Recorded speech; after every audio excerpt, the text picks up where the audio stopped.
Hi, everybody. Welcome to today's live edition of the CrossFit Games Update Show. I'm Sean Woodland with Pat Sherwood. Tommy Marquez is here as well as we count you down to the close of the 2015 Reebok CrossFit Games Open. And if you're watching, there's a very good chance that you're not a competitor, you're not going to regionals, and you're probably sitting there hitting refresh, fanatically on your computer trying to figure out where you finished. Maybe you're happy with what you did, and maybe you're not. Doesn't matter. The way I look at it is if you come into this Open and you leave having A, either done something you didn't think you could do, or B, something that you weren't able to do even when you started, I say you win. Don't worry about where you finished. We're all the big winner, and the Open, we're about to turn it over to the big dogs, yes, right, for regionals and the games, but this is still our time, the regular members of the community, and we threw a lot at you guys this year. We started a workout with muscle-ups. We threw in the handstand push-ups. We gave you some options with the scale divisions. I guarantee there was something which challenged you. Whatever that is, congratulations for overcoming that. Improve, and next year, we're just going to do it all over again. Yeah, and the reason we're here right now is to answer a couple of key questions. The first being, who's going to finish first worldwide in both the men's and women's competition? The second is, who's going to regionals? As Pat said, the next important step when we turn it over to the big dogs. We're going to start on the men's side, and here's where we were coming into week number 5. After 15.4, Matt Fraser had a 5-point lead over Rich Froning heading into the final workout, and then the usual suspects 3 through 5. But we mentioned this before. It's not like when Rich Froning said, okay, I'm going team, I'm going to back off, I'm not going to try as hard in the Open. Not at all. He's trying, and Matt Fraser is earning this, and he is legitimately beating him coming into week 5. To say the least, I caught up with Rich a couple weeks ago and flat out asked him, you track your numbers, your time, your benchmarks, are you fitter? And he said yes, and given that, Fraser is still winning. So after 4 weeks of the Open, we had 5 scored events. Froning had taken 3 of them between him and Matt had won 2. And even though Froning had one more win between him and Fraser, Fraser was still in the lead by 5 points, and we were wondering, Rich has won the Open the last 3 years in a row. Could this be really this passing of the torch we're talking about? And it looks like that might be. Over the past 5 weeks, we've mentioned some names that aren't exactly household names, but guys who put up impressive performances, showed up in the top 10, hovered around the top 15, and we were wondering, okay, are they going to drop? But they didn't. We got Rasmus Anderson, you got Alex Anderson up there, Jacob Hepner, Games veteran, he's in the top 10. Of those guys, who impressed you the most? Tough choice. There was a bunch, but I got to give the nod to Rasmus Anderson. Great guy. Caught up with him a couple weeks ago. He's sitting 7th worldwide in the Open after 4 weeks. He's going to be a force to be reckoned with in SoCal. He competed 2013 over in Europe, took 13th place, and he kind of just walked on to see what he could do. Moved to beautiful San Diego, because why wouldn't you, in 2014. Hooked up with the Invictus team. They went to the games and took 1st place. Now he's going to make his mark as an individual. He said his goal for the Open was to just be in the top 10 worldwide, which is an incredible goal, and it looks like he's going to achieve that, so I expect big things from him. Well, if he's going to get himself to the games, there's a name that he's going to have to deal with, and that's Dan Bailey, a man who has qualified for the games 4 times out of 2 different regions, a couple times out in that ultra-competitive Central East region, and then he does it again in Southern California, and Dan Bailey sat down with Rory McKernan earlier today.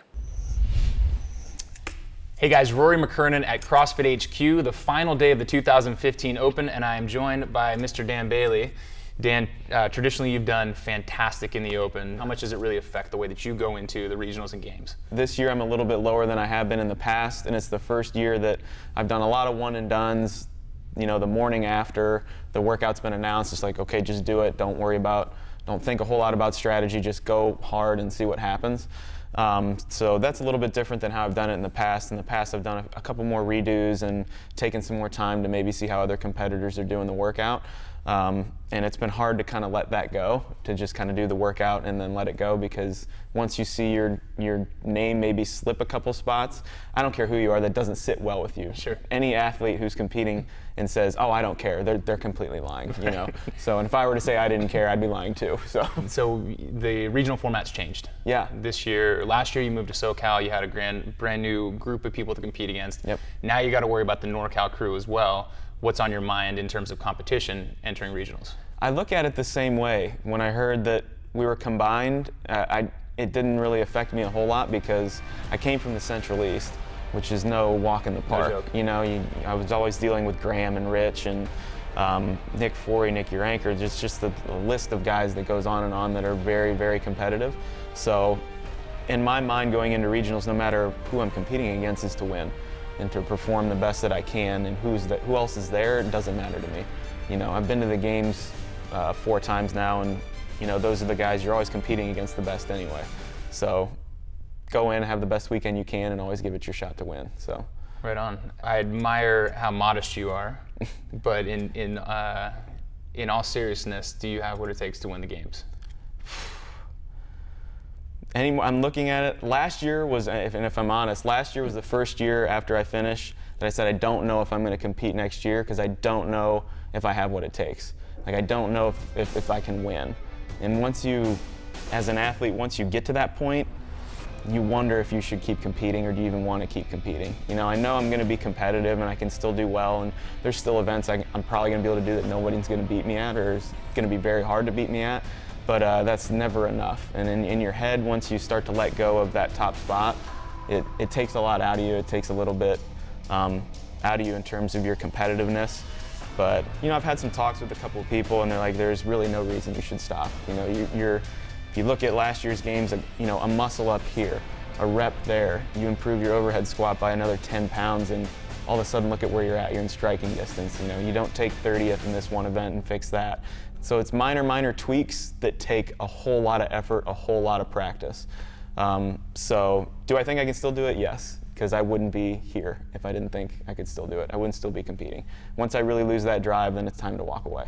Before we wrap it up, what does the rest of the season look like for you to walk away happy from 2015? To walk away happy, I got to be on the podium. To walk away, I guess at the smallest amount of happiness, I have to take 5th. Because 6th is the highest I've finished, so 5th would be great to crack into that top 5. But I really have my eyes on the podium this year, and the icing on the cake would be to win it all. Good luck to you, brother. Thank Can't you. wait to watch you. Thank you, guys. Appreciate it.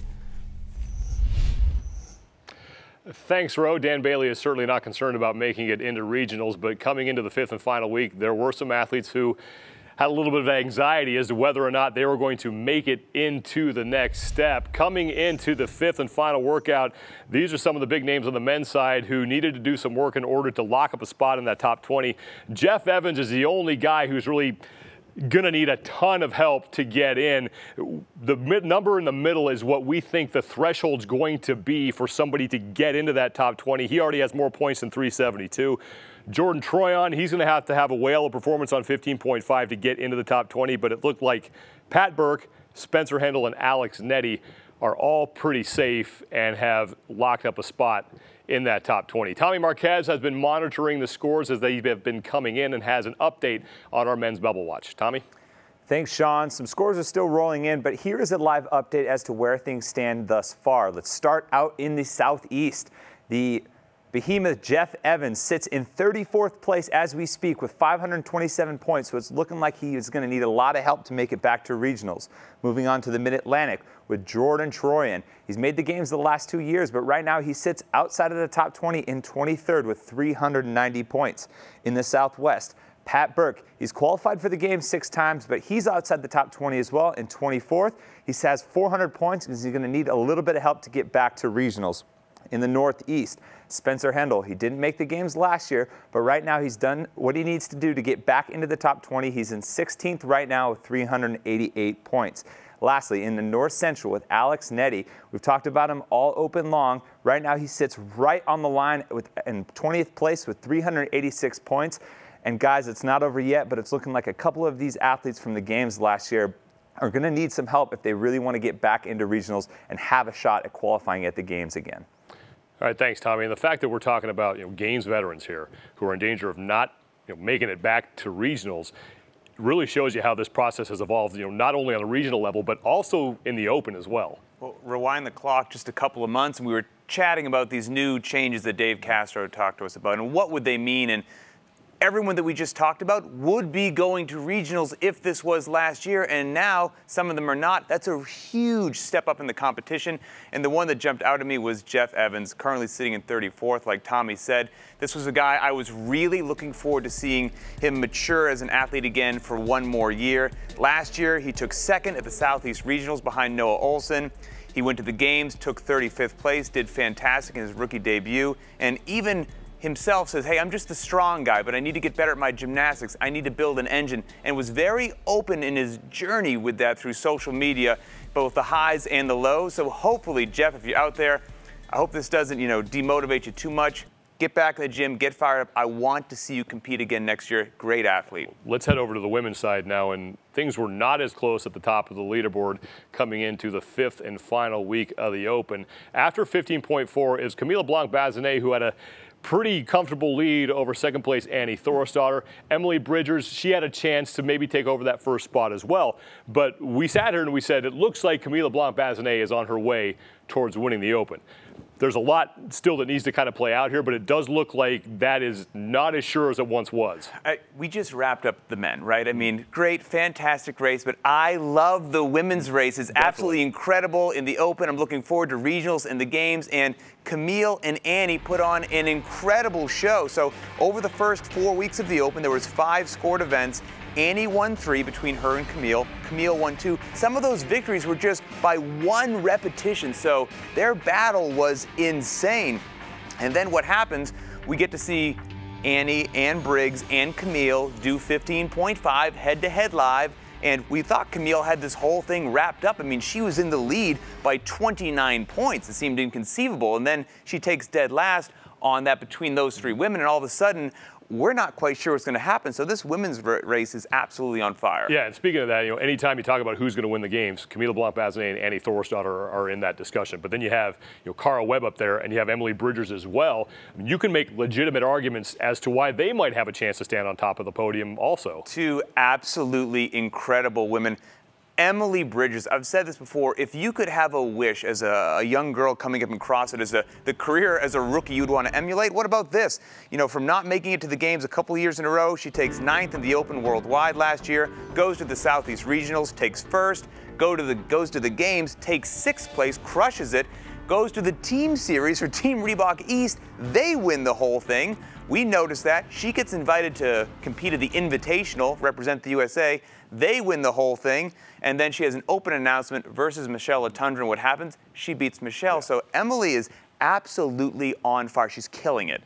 Yeah, and both she and Cara Webb not worried about making it to regionals, but just like the men, there are some women who came into the 5th and final week, nail biting a little bit as to whether or not they were going to be competing at the regional level. These are the women that we were keeping an eye on, and right now it looks like just about every one of them is pretty safe. The only exception is Wanda Brenton. Remember, she's in the Latin America region where they only take the top 10.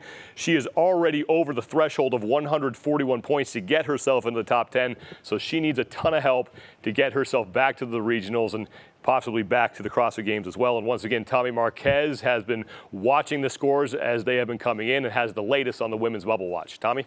Thanks, Sean. We've got some live updates on the women's leaderboard as well, starting out in the North Central with Sheila Barden. She qualified for the games last year from the Northeast, but right now she's done some work and got herself back into the top 20. She sits in 14th with 218 points. Moving over to the Southwest, Emily Terraberry. She qualified for the games 2 years ago. She was on the outside looking in, and right now she sits in 26th place, so she's going to need some help to get back to regionals. Moving up to NorCal, the 2-time reigning regional champion, Alessandra Pacelli, was in 17th coming into this week. She's done just enough to keep herself in the top 20. She sits in 13th with 158 points. Looking at Latin America and Wanda Brenton. She was outside the top 10. Remember, they only take 10 into regionals that year. Looks like she's not going to be going back to regionals again this year as well. Now, finally, in the Africa regional with Celeste Engelbrecht, she had done enough work to get back into the top 10. She was sitting about 5th, so I think she's going to be all right making it back. She sits in 8th overall right now, 79 points. There's still a couple scores left to be determined, but I think she'll be all right. Sean, this race is pretty heated, but looking up at the top, there's a much more exciting race about who's actually going to win the Open this year on the women's side. Thanks, Tommy. And here is the latest leaderboard that we have as the scores for 15.5 continue to roll in. Now, remember, it was Camille Blanc-Bazinet who was on top heading into the week. Look at this. Annie Thorisdottir is now the overall leader, followed by Cara Webb. Sarah Sigmundsdottir goes into 3rd, and now Emily Bridgers in 4th, and Camille Blanc-Bazinet falling all the way to 5th. This is unofficial. Some of these scores need to be validated, but this is where we stand right now as the leaderboard is closing. Annie Thorisdottir, the 2-time champ, joins us now, and it looks like you're going to win the Open. I know it's only the first step. There's a lot left, but what does this do for your confidence? It's definitely a great start to the season. I never go into the Open with the mindset that I'm going to win it, but this was a very pleasant surprise. And yeah, it's a great start of the season. Obviously, the main goal is to try to win the games, so this is just the first step, but yeah, I'm very excited about it. Now, there's a lot of CrossFitters out there in, internet land that would love to ask you, like, hey, we watch these top women. You get better every year. We've seen you since 2009. We're all doing constantly varied function moves at high intensity. Like, are you doing something different? Like, how are you at the level that you're at? What do you attribute that to? I don't know. I think very structured training that I'm doing. I have the right people around me, or really, really good support team around me. I have a great coach, Yami Tekkanen, and then hands-on coach, my boyfriend, which is pretty much with me every time we're training. So I think that support group is great. And then just, I don't know, I think the experience having come from a very competitive sport, and I don't know, I thrive on competition. Come a long way since 2009, I remember that. I remember the Aromas days. Yeah, exactly. So I don't know. I think that has something to do with it. Absolutely. Whenever you have an injury, there's always two things. You got to recover physically. You've dealt with that. You seem to be healthy now physically, but there's also the mental aspect of it, and trusting your back and trusting that you can do it. Where are you in that process? I'm definitely on the right path, and I believe, like, going into the games last year, I was kind of hesitant and a little unsure with when the events came out, how I was going to feel, how I was going to do throughout the whole weekend. Like, I hadn't put that kind of stress on my back since the injury. So coming out in second place last year, I think that gave me that confidence that I was getting back on right track. And now I honestly believe that I'm going to come back stronger than I was before. Right. I believe that as well. You just saw that unofficial leaderboard, but it's what we have to date, and we had another daughter on there, Sarah Sigmund's daughter. So I'm extremely excited about the regional that's going to happen over there in Europe. You're going to be competing in it. What should we expect over in Europe? I think it's going to be a really strong region. Like always, there's always a fierce competition there. And I do believe that we stand a chance of having like the top three, maybe even all 5 spots from Iceland. Like, that would be seriously, crazy. That would be amazing. I train with Katrin almost every day when I'm in Iceland, and she's really fighting. She's going to get that spot again after not qualifying last year. And Sarah's looking extremely strong. Same with Björk. Like, I don't know. There's a lot of really strong girls coming from there. If such a small country took the entire podium, that would be unbelievable. It would be awesome. That would be pretty amazing. Annie, thank you so much for being here. Congratulations on what looks like is going to be an Open victory, and we certainly wish you the best of luck the rest of the way. Thank you. I appreciate it. You're very welcome. Of course, the Open is just the first step, but it is a very, very important one. And to tell us why winning the Open matters, let's send it over to Tommy Marquez. Thanks, Sean. Although some of the top athletes may downplay it on social media, the importance and implications of the Open in finding the fittest man and woman on Earth cannot be overstated. Every year of the Open's existence, the eventual CrossFit Games champion has finished inside the top 3 worldwide in the Open. 5 times the eventual champion has also won the Open to boot. Now, this stat does not bode well for reigning fittest woman on Earth, Camille LeBlanc-Bazinet. She came into this week first overall. She's now dropped down to 5th, as we just saw.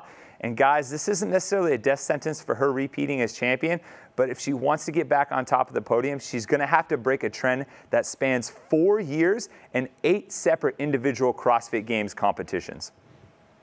Thanks a lot, Tommy. It just reiterates what you just stated. Like, that women's competition is going to be a blast to watch when we get to Carson. Let's switch gears and go over to the men's side of things. Scores now starting to get finalized for 15.5 over there. Remember, coming into the week, it was Matt Fraser who had the lead on Rich Froning. And Matt Fraser, for the first time since 2011, when Dan Bailey won the Open, someone not named Rich Froning is going to take the Worldwide Open. Matt Fraser with 127, Rich Froning with 140. Ben Smith finishes 3rd, Jason Khalipa in 4th, and it's Scott Panchik who finishes in 5th. And joining us right now via Skype in Burlington, Vermont, is the man who looks like he's just locked up the Open victory, and that is Matt Fraser. Matt, thank you so much for being here, and first of all, congratulations on the win. Thanks, guys. In 2013, we saw you at the regionals. You had a great showing there. You dominated that overhead squat event. Didn't get yourself to the games.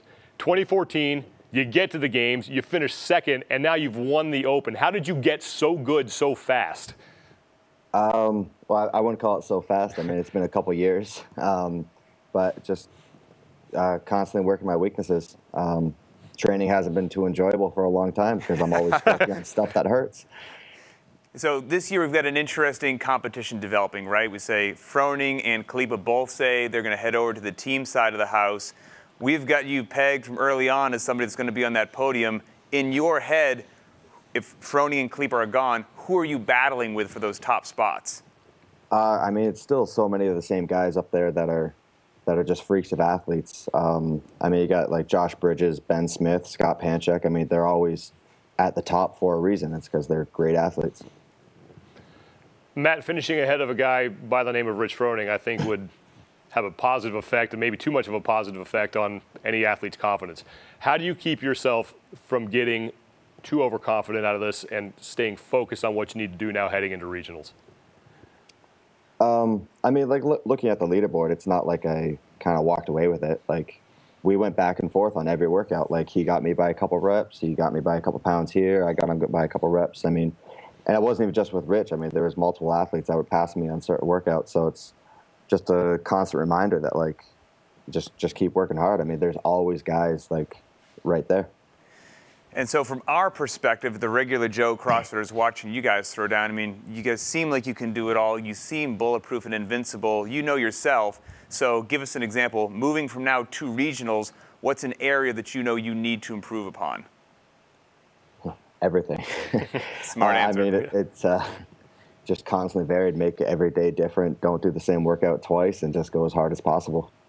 So CrossFit, basically. Yep, sounds good. Exactly. Noted, duly noted. Yeah, Matt, thank you so much for joining us. Congratulations on the victory. Best of luck moving forward. You know, we look forward to seeing what you can do in regionals and, you know, hopefully in the games after that.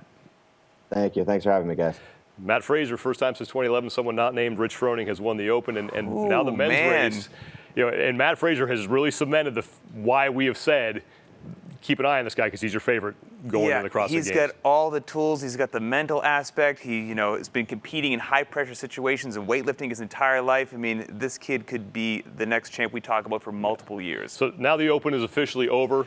We go from being competitors to being spectators. And for us, I mean, this is really where the fun begins. The fun does begin, and kind of looking back, it's two things in my mind. On the men's side, Matt Fraser is the man to beat. It seems very, very clear to me. But then on the women's side, it's not as clear cut. I mean, who's the woman to beat? Is it Camille? Is it Annie? Is it Cara Webb? Sam Briggs? Julie Fouché? Is it somebody else? So I can't overstate my excitement for the women's competition. Yeah, regionals coming up. They start May 15th. Tickets are on sale now. If you're near one of the regional sites, get them because these things are going to be extremely competitive and very exciting. We want to thank Annie Thorisdottir for stopping by and Matt Fraser for joining us via Skype. And thanks to Tommy Marquez for bringing us all the latest updates.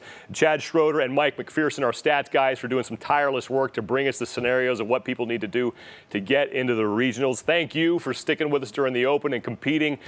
Great job to you. And we also got to thank and congratulate, really, our boy Seth Rollins, who is now the WWE Heavyweight Champion. Showed up here on the Update Show set, wins a title. I'm not going to say we had anything to do with that. I think that fueled the fire. Yeah, but that's the bump. We will see you guys tomorrow with our full women's recap, and then again on Wednesday. For Tommy Marquez, Pat Sherwood, I'm Sean Woodland. We'll see you tomorrow.